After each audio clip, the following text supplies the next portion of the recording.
Evening, good morning, everyone. All right. Today's live topic is going to be about how to work with your ancestors in order to attract more money. So, by the end of this video, you will have three different ways that you can work with your ancestors in order to attract more money. Okay. So, before I get into everything, who am I and what makes me qualified to be here with you? My name is Omisika Oladeyinde. I am an ancestral priestess who focuses on helping you tap into the abundance that already belongs to you. Okay. And last Monday, I spoke about different ways why it's important. Actually, I spoke about why it's important to work with your ancestors when doing a prosperity work. Right?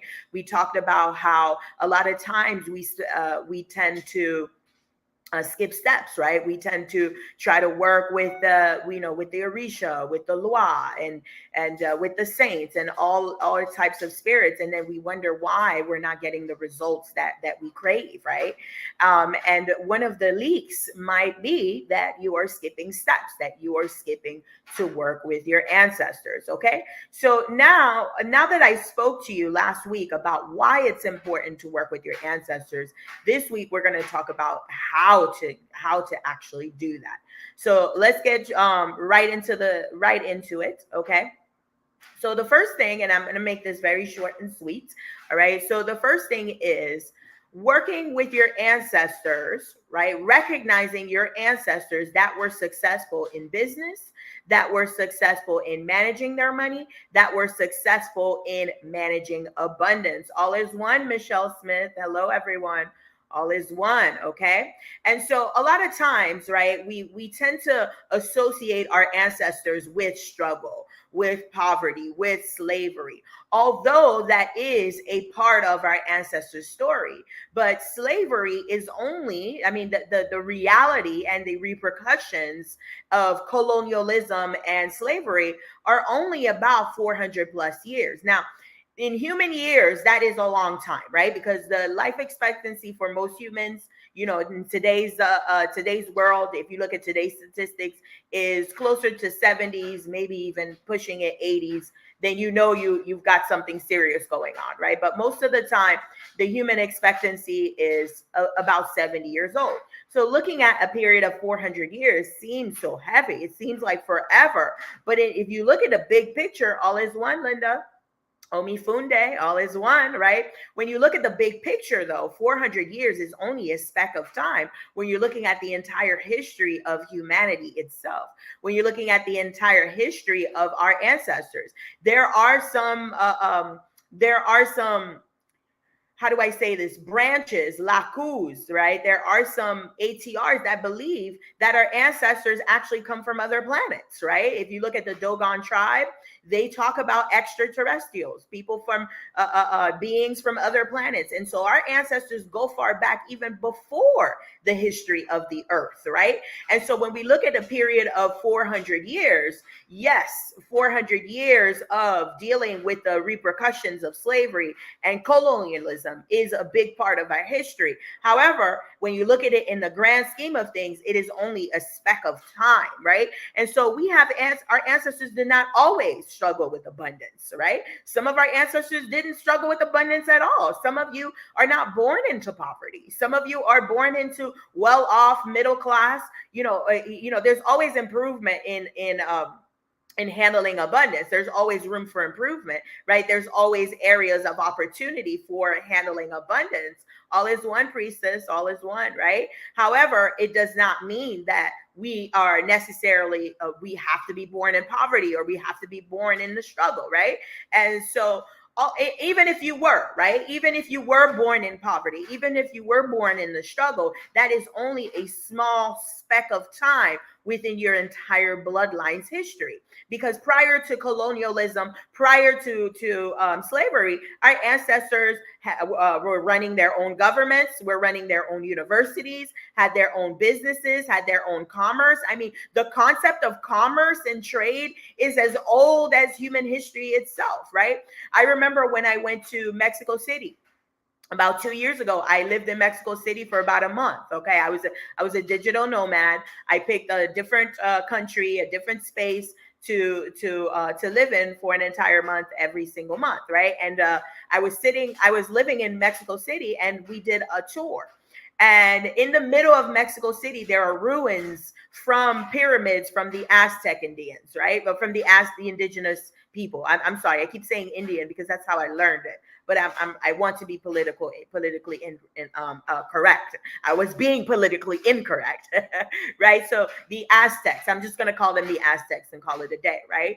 And so the Aztecs were the prominent indigenous group in Mexico City. And so they still have ruins, they still have pyramids, right? All sorts of artifacts right smack in the middle of the city. And there is a ruin, right? There is a pyramid ruin right in the middle, and we went to go see it. And the tour guide explained that every single city, right? Every single Aztec city had a certain skeleton.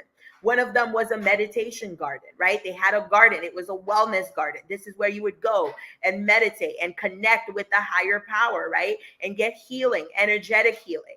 There was a university of some sort of place where you go and obtain knowledge, right?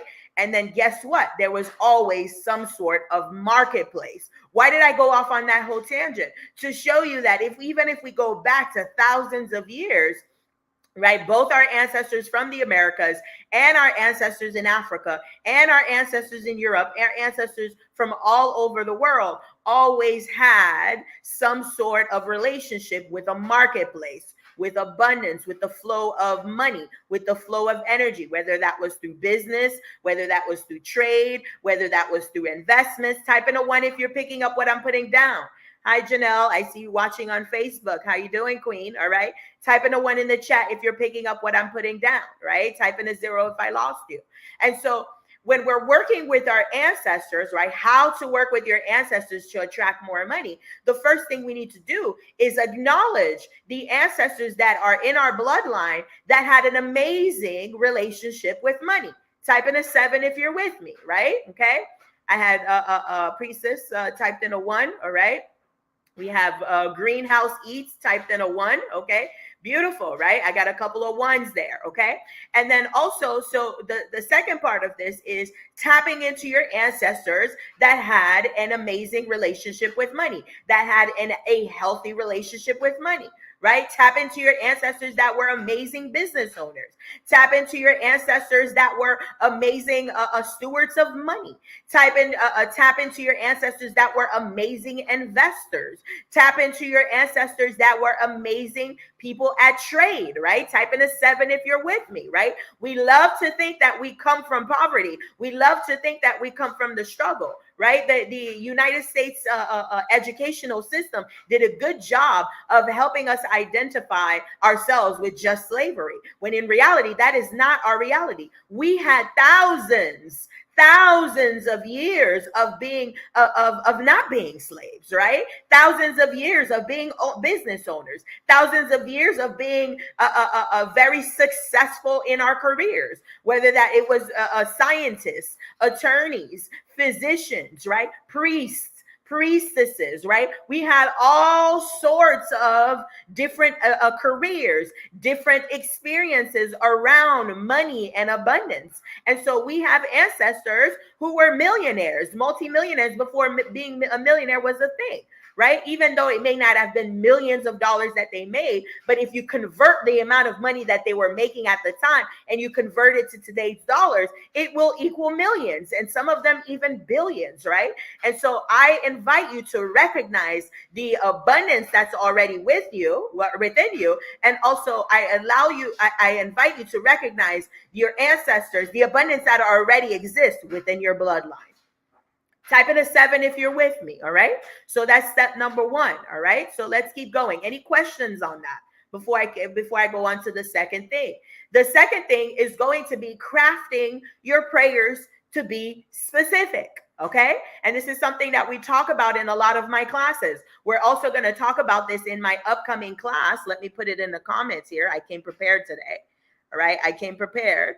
So in my upcoming class, where I will be talking about venerating your ancestors following the Haitian Vodou traditions. Okay. The class was already, those of you, I know a couple of you messaged me about the class. The class was originally supposed to be August 16th, which was last Friday. Okay. However, I had an emergency. I had something to take care of this weekend and I could not make it. So I changed it to August 29th. Okay. So those of you who are watching this and you're like, what happened to the class? We changed it to August 29th. So share it with your friends, share it with your sisters that are part of this journey with you, people that are interested in being part of this journey, but they don't know how to get started. Share it with all of your friends and family. So I just put in the link. Let me put the link in here for you on YouTube. Okay, I put it on Facebook and then I also put it on YouTube. Okay. Oh, I put it in both. Okay. All right. So go ahead and click on that link and reserve your seat. Okay. I have a few seats left. I did open it up because it was supposed to be on the 16th. Okay. So the first thing I talked about was recognizing the abundance that already exists within your bloodline. Okay. Second thing is to be specific in your prayers.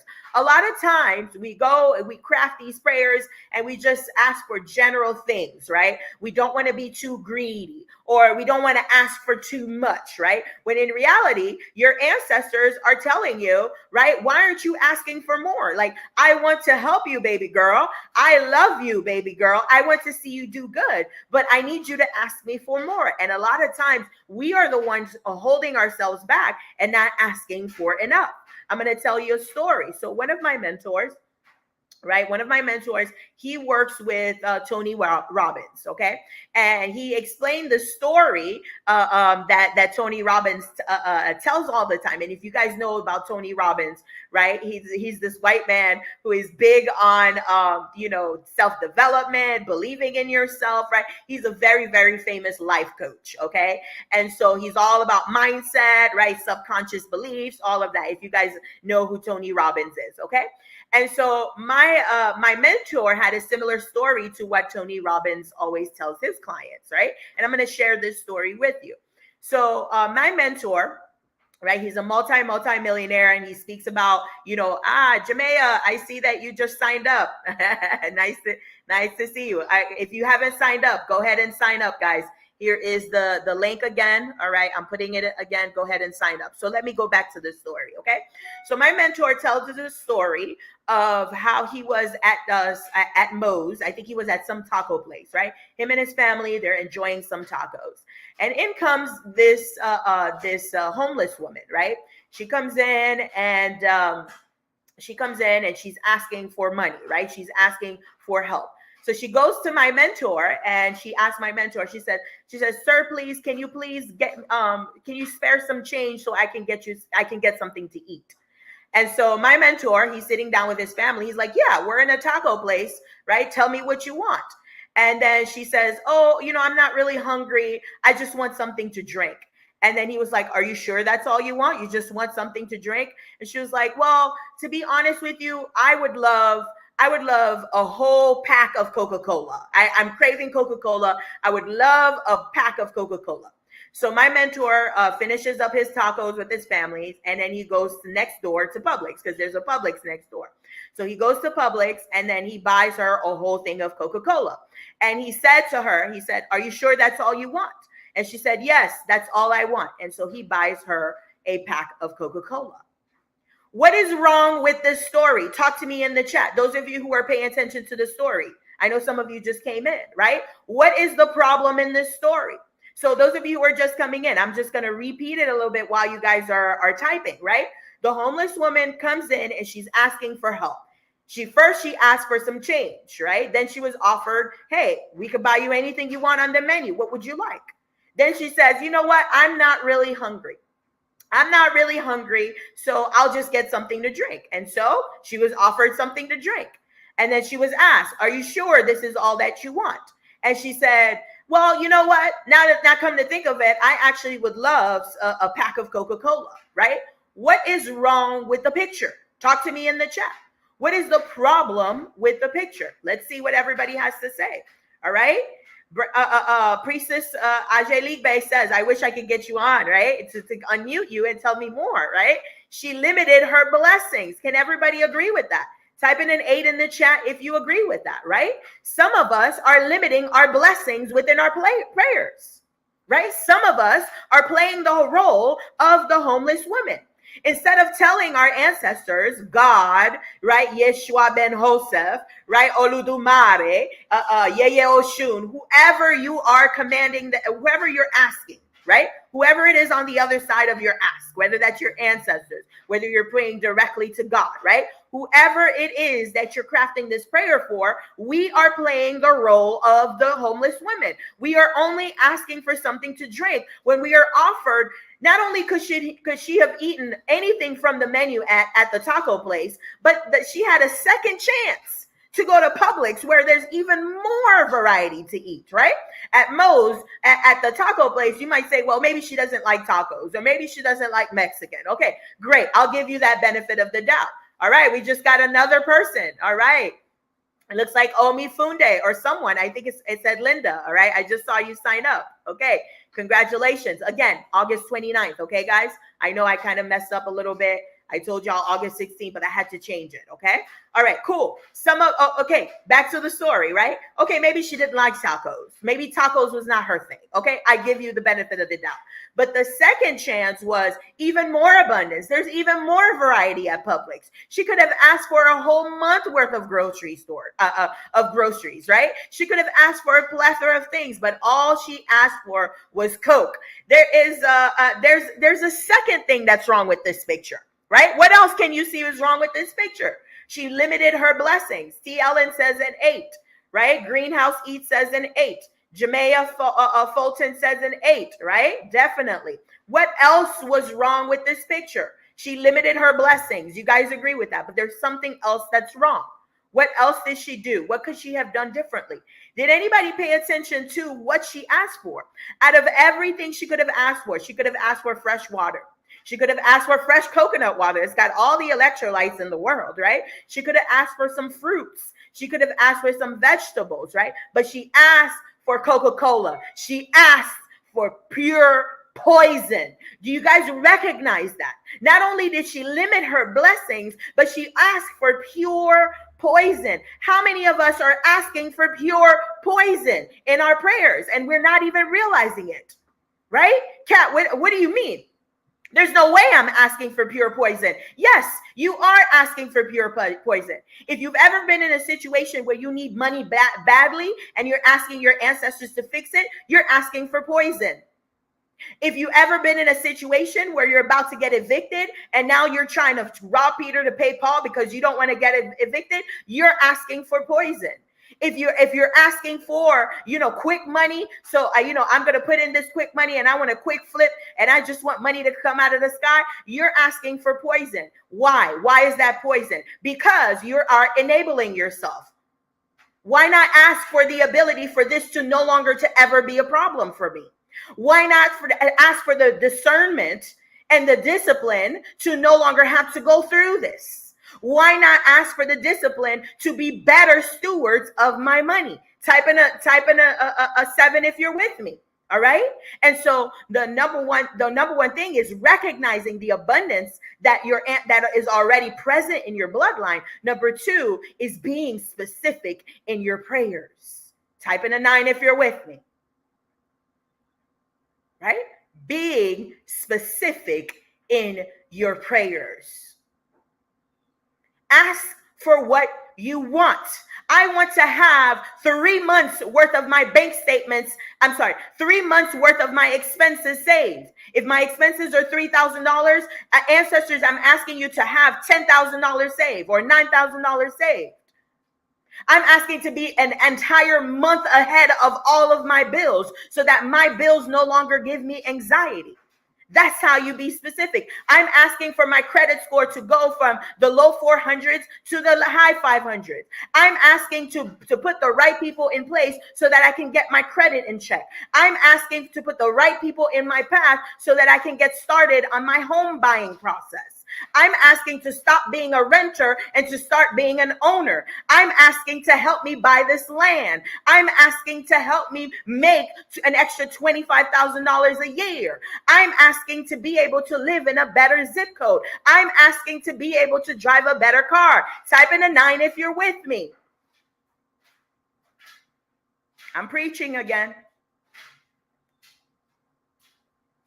And so a lot of times we are not only limiting our blessings because we're asking for too little, but we're asking for things that are poisonous to us, things that are not helping our situations get better, things that are enabling us, things that are keeping us stuck in these detrimental patterns, things that are keeping us away from the true abundance that already belongs to us. Ashe, type in a 9 if you're with me. Okay, got a couple of 9s, okay? All right. Omifunde says opportunity. She had an opportunity. Not only did she have one opportunity, she had 2 opportunities. The first one was, if for the lack of, let's just play devil's advocate. The first one was a limiting opportunity. Yes, it was limiting, because all she had to choose was that taco place. So if she wanted something that was not part of that menu in the taco place, she wouldn't be able to get it. But she knew enough of that to say, well, I want a big thing of Coca-Cola. They didn't have it at Moe's. They didn't have it at that taco place. She knew enough to say that. And so the second chance was going to Publix. Literally, you have a field of getting whatever you want. Yet all she asked for was a pack. Not even one little bottle of Coca-Cola, a pack of Coca-Cola. And so how many times are we guilty of this? How many times are we asking our ancestors for a pack of Coca-Cola instead of asking for a basket of healthy groceries, for a gallon of water? You know what? She could have even asked for beer, because I mean, beer is 80% water and it's got some wheat in there. So I know it'll fill her up. She could have asked for some beer. Okay. I remember there was a homeless man who was like hungry, needs food. And then he turns it around. He's like, who am I kidding? I just need money for a beer. And I couldn't stop. I gave him the money for the beer because I was like, see, I can respect that. Okay. No, she didn't ask for a beer. She asked for pure poison. She asked for Coca-Cola. All right. So how many times, and I'm guilty of this, right? I'm going to do this with you. I'm going to look back on all of my past rituals. How many times did I limit myself? And how many times did I ask for Coca-Cola? Okay. Number 3. All right. Some of you are just joining in. You'll catch the replay. All right. Because I'm like knee deep in this. All right.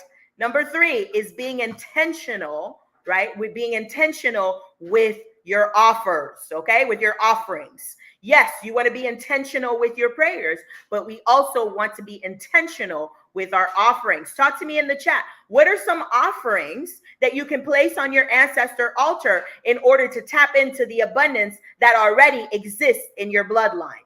Talk to me in the chat. Those of you just joining us, I see a couple of people just joining. Okay, so I'm gonna repeat what I said earlier while you guys are typing in the chat. So the question that we're answering right now is, what are some offerings, okay, that you can put on your ancestor altar in order to tap into the abundance that already belongs to your bloodline? Okay. And so the first thing we talked about, those of you just joining in, is recognizing the abundance that already exists in your bloodline. Yes, we've had 400 years of colonialism and the aftermath and slavery and all of that. But did you know that our ancestors' history goes back thousands of years? So what's really 400 years, right, compared to thousands of years? If you look around in every continent, Europe, Australia, Africa, Asia, the Americas, North America, Central America, South America, everywhere on the globe, the indigenous people have our skin color, right? Anywhere you go, the indigenous people of that land have our skin colors. So that means your ancestors are from all over the world, and your ancestors were here at the beginning of human civilization, at the beginning of the human story here on earth. And so that's how vast and deep your history is. And so when we just look and when we just focus on the 400 years, we are inherently limiting ourselves. And so we don't want to limit ourselves to just the past 400 years. We want to go beyond that. And we want to tap into the abundance that was here in our own bloodline beyond the 400 years. So that's step number one. Step number two is being specific in your prayers, not limiting yourself, not limiting your blessings. And then number three, right, is being specific in your offering. So let's go to the chat, okay? All right. Greenhouse Eat says, for mine, I realized fresh veggies and herbs. They were farmers. Aibobo, Asheo. Any other examples? I don't see any examples. Anything else, right? What else, right? So Greenhouse Eats. I mean, that makes sense. Your business name is Greenhouse Eats. Hello, it's not a coincidence that you inherited that gift. That gift has been in your bloodline for thousands of years, Queen. That gift, that business idea, that business that you have has been circulating in your bloodline for thousands of years. No, not just 400 years. That is a speck of time compared to the vast history of our ancestors, right? Ashe, so fresh veggies, okay? Any particular veggies? Let's talk, all right? Those of you on Facebook, I see a couple of you on Facebook. Any other veggies, right? What kind of veggies? For me, I'll give you an example. One is plantains, right? Hello, I'm from the Caribbean. Anybody from the Caribbean or even in the Americas, because even Africa, actually, plantain is huge everywhere, right? It's a huge staple. It's a huge staple in a lot of cuisines, plantains.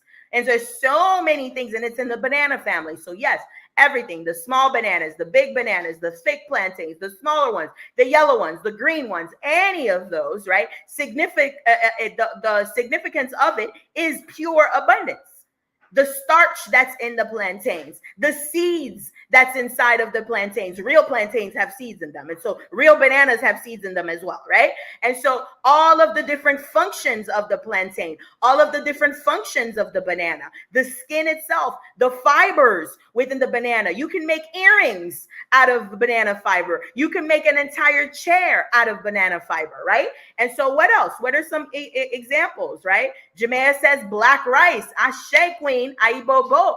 Absolutely. Rice in itself represents abundance, but the black rice itself is wild, right? It's full of antioxidants and things that are good for your health. And so not only does it represent abundance in the physical form, it represents abundance in the sense of nature, of farming. It also represents abundance of health as well. Ashe. All right. Beautiful. Greenhouse Eat says carrots, potatoes, but I got beans, greens, potatoes, tomatoes, yeah, hot chicken.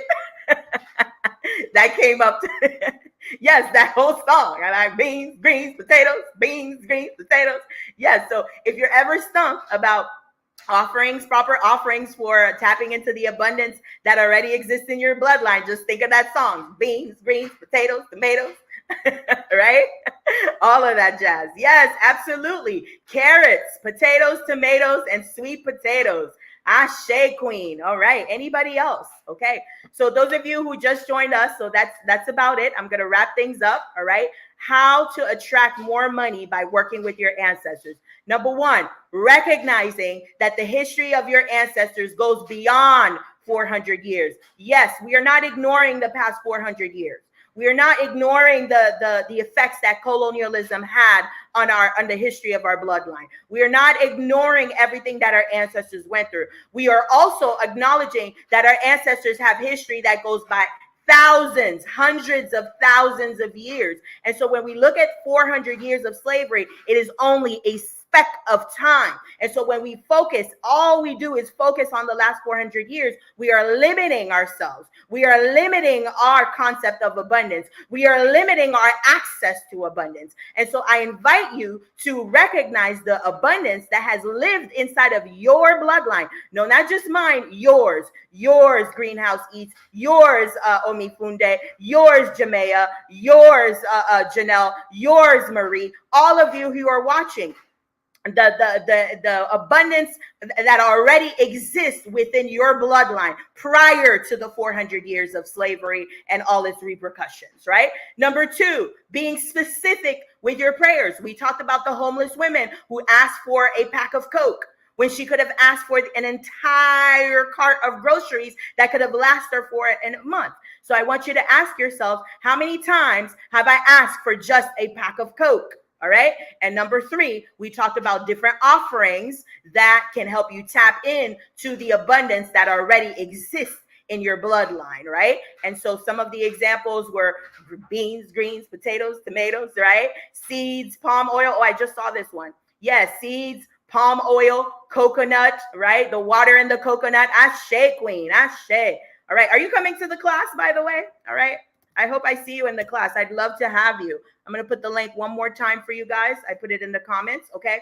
Another example was black rice, right? Other examples were carrots, potatoes, and so on. You name it. Yes, exactly. Okay. Awesome. Awesome. All right, everyone. Thank you for your time. I will see you next Monday. Oh, Ramika. Okay. Gotcha. Gotcha. Okay. All right, Queen. I see you. I think you'll be in class, right? Okay. Awesome. Awesome. Thank you to everybody who registered for the class. I saw you guys come in. If you haven't registered for the class yet, here is the link. All right. We will be talking about how to venerate your ancestors using the Haitian Vodou traditions. Remember, right, in every ATR, there is a specific protocol to work with the Loa, with the Orisha, with your ancestors, right? There's a protocol in Ifa. There's a protocol in Santeria. There's a protocol in Haitian Vodou. And we're going to specifically cover the protocol in Haitian Vodou. Now, does that mean throw away all protocols you've ever been taught? No, it just means that you're exposed to a new set of protocols, and you may take the bones and leave the meat, or take the meat and leave the bones. Take what resonates and leave the rest, right? Whatever's going to help amplify your practice, because this is your journey. All right, everyone, have a great night. See you soon. Bye-bye.